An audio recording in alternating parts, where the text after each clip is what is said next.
Subscribe کیجیے ہمارے channel نور رضا کو اور بیل آئیکن کو پریس کیجیے جس سے آپ کو ہماری نیو ویڈیو کی نوٹیفیکیشن ملتی رہے۔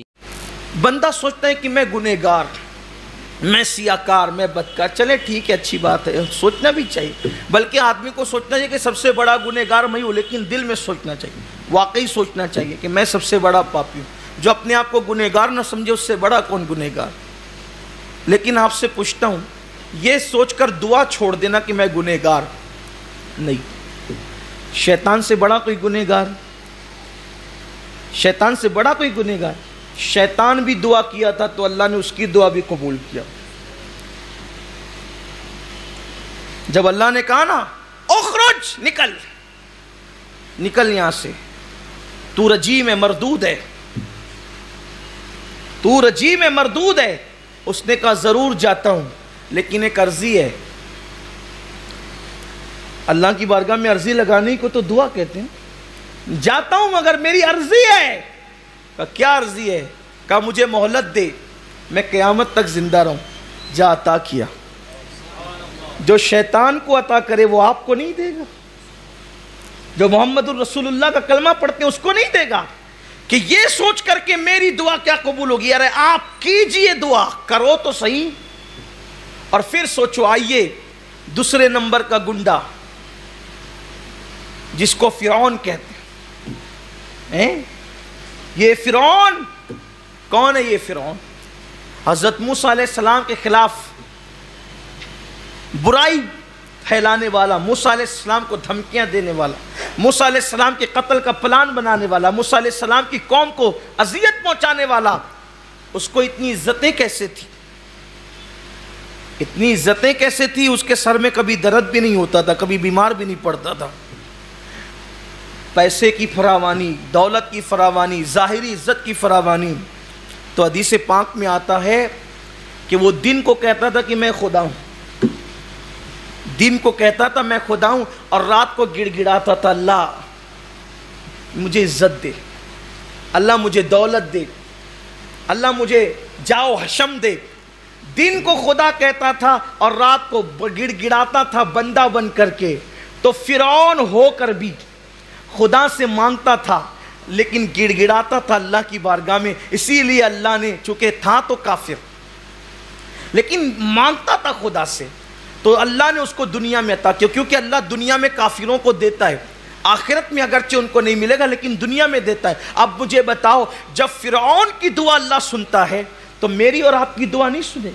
یہ جو حدیث پاک میں پڑھ رہا ہوں نا، یہ امام اہل سنت کے والد مولانا نقی علی خان رحمۃ اللہ علیہ کی کتاب احسن الویاء سے پڑھ رہا ہوں، جس پر امام نے حاشیہ لکھا ہے۔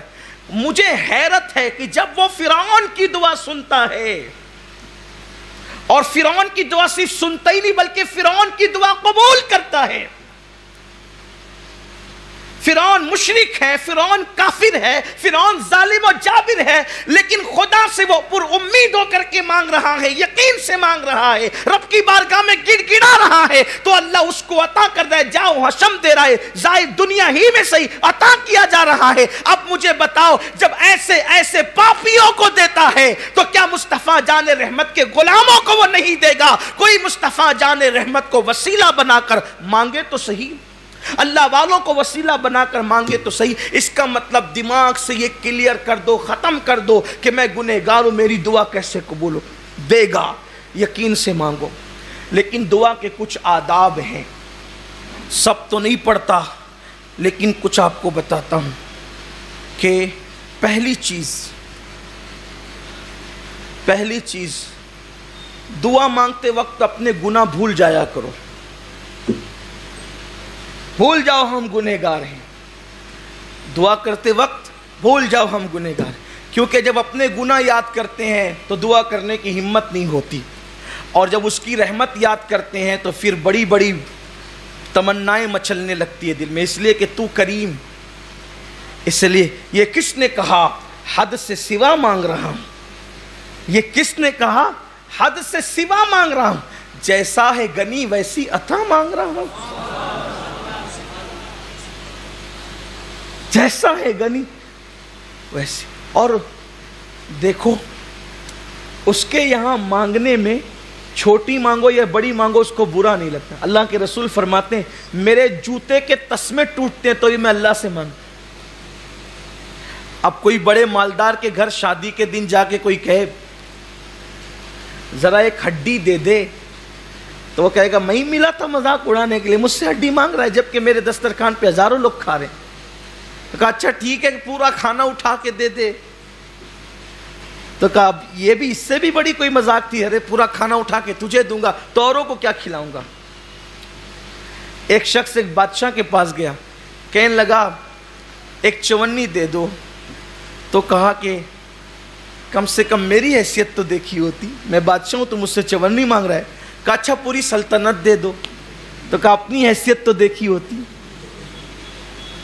اپنی ہے, لیکن میرے اللہ کے یہاں یہ نہیں ہے, چونی مانگ یا سلطنت مانگ وہ عطا کرتا, کمی نہیں. گڑ گڑاؤ مانگو.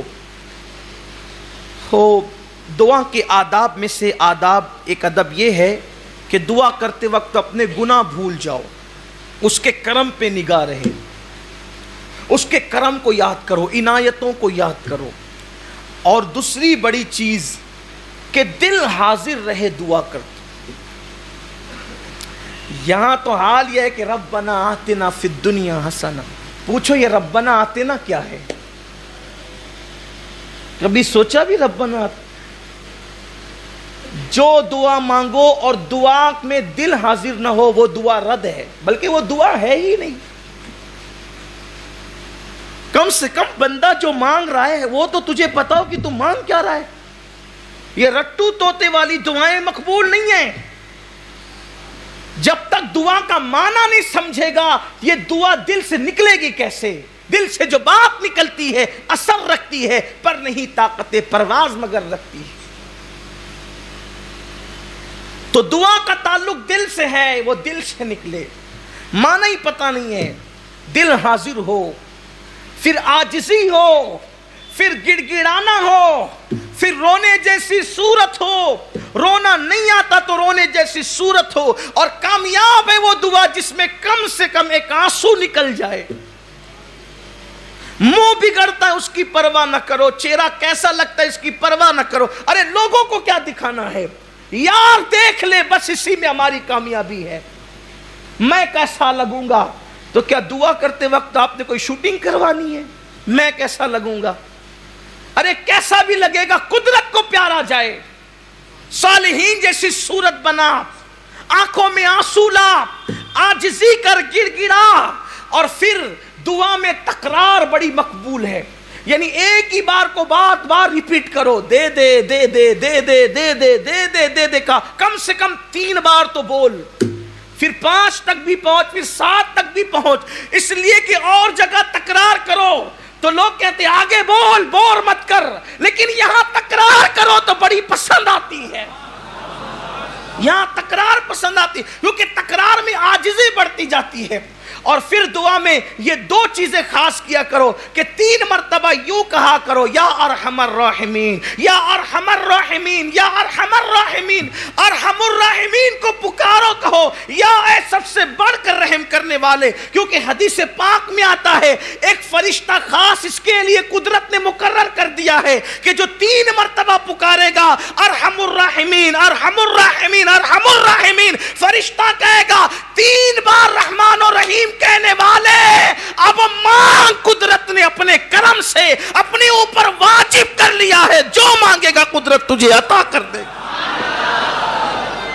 5 مرتبہ ربنا کہہ لیا کرو, اس لیے کہ حدیث پاک میں آتا ہے جو 5 بار ربنا کہہ کر مانگے اللہ اس کی دعا کو قبول ہی کرتا ہے. یہ آداب دعا ہے. اور پھر اس کے بعد کوشش یہ کیا کرو کہ جب دعا کرو تو اکیلے میں کرو. یہ خاص ہے. دعا کرو تو تنہائی میں کرو. تنہائی کی دعا کا بڑا اثر ہے. اکیلے میں کرو. اور پھر مجمع عام میں بھی کرو. اکیلے میں کرو, مجمع عام میں بھی کرو. مجمع عام میں اس لیے کرنے کے لیے کہا گیا کہ جہاں 40 مومن جمع ہوتے ہیں ان میں ایک اللہ کا ولی ضرور ہوتا ہے. تو ولی کی موجودگی میں کر. بھائی مزار پہ کیوں جاتے ہیں؟ ان رحمت اللہ قریب من المحسنین، اللہ کی رحمت ولیوں کے قریب ہے، محسنوں کے قریب ہے. تو اندر چلا گیا تو وہاں جا کے دعا کرتے ہو کہ ان کی برکت سے دعا قبول ہوگی. تو اوپر بیٹھا ہے تو وہاں بھی کرنا. اور پھر میں کہوں آپ کہیں تو کام نہیں بنتا. سید الانبیاء کہیں جس کے در سے ولایت بٹتی ہے، وہ کہتے ہیں جہاں 40 مومن جمع ہوں وہاں ایک ولی ضرور ہوتا ہے. اب یہاں تو 40 سے زیادہ ہے، 2-4 تو ہوں گے ہی، لیکن بڑی بات یہ ہے کہ وہ کہتا ہے اولیائی تحت قبائی، میرے ولی میری قبا کے نیچے چھپے ہوئے ہیں، ان کو میرے سوا کوئی نہیں جانتا، یا وہی جانتا ہے جو دوسرے چھپے ہوئے ہیں. تو ولی کو پہچاننا آسان نہیں ہے. اچھا اب یہ سوچتے ہوں گے کہ یار چھوٹے سے مجمع میں تو پہچان ہی لیں گے، کیسے پہچانیں گے؟ یہی تو بڑا مسئلہ ہے کہ جن کو آپ سمجھتے ہیں وہ ہوتے نہیں ہیں، اور جن کو نہیں سمجھتے وہ ہوتے ہیں. حدیث پاک میں آتا ہے اللہ کے ولیوں کی شان یہ ہے، بکھرے ہوئے بال ہے، پھٹے پرانے کپڑے ہیں، حالت یہ ہے کہ محفل میں آئے تو بھگائے جائیں، بیمار پڑ جائے تو کوئی عیادت کرنے والا نہ رہے، مر جائے تو کوئی جنازے میں شرکت کرنے والا نہ رہے. اور پھر شان یہ ہے کہ کسی بات پہ قسم اٹھا لیں تو قدرت ان کی قسم کو پورا فرما دیتی. اب یہ حدیث سنی تو ہر آگل پاگل کو پکڑ کر بیٹھ گئے کہ یہی ولی ہے. اور پھر کہنے لگے یار جو اچھے لباس میں وہ ولی تو ہو نہیں سکتے. اگر اچھے لباس پہننے والا ولی نہیں ہو سکتا تو شیخ عبد القادر جیلانی میرے مرشد غوث پاک کے بارے میں آپ کا کیا خیال ہے کہ وہاں تو ہر دن نیا لباس ہے.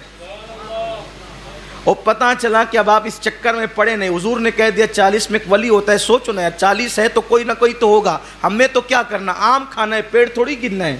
ہوگا جو کہیں بھی بیٹھا ہوگا، کونے میں بیٹھا ہوگا، بیچ میں بیٹھا ہوگا، آگے بیٹھا ہوگا، پیچھے بیٹھا ہوگا، کھڑا ہوگا، کچھ بھی ہوگا. ہم نے نہیں تو دعا قبول ہونی چاہیے، بس فیض ملنا چاہیے. ہمیں کیا آم پیڑ گرنے سے مطلب، ہمیں صرف آم کھانا ہے. اور حضور نے کہہ دیا تو بات ہے.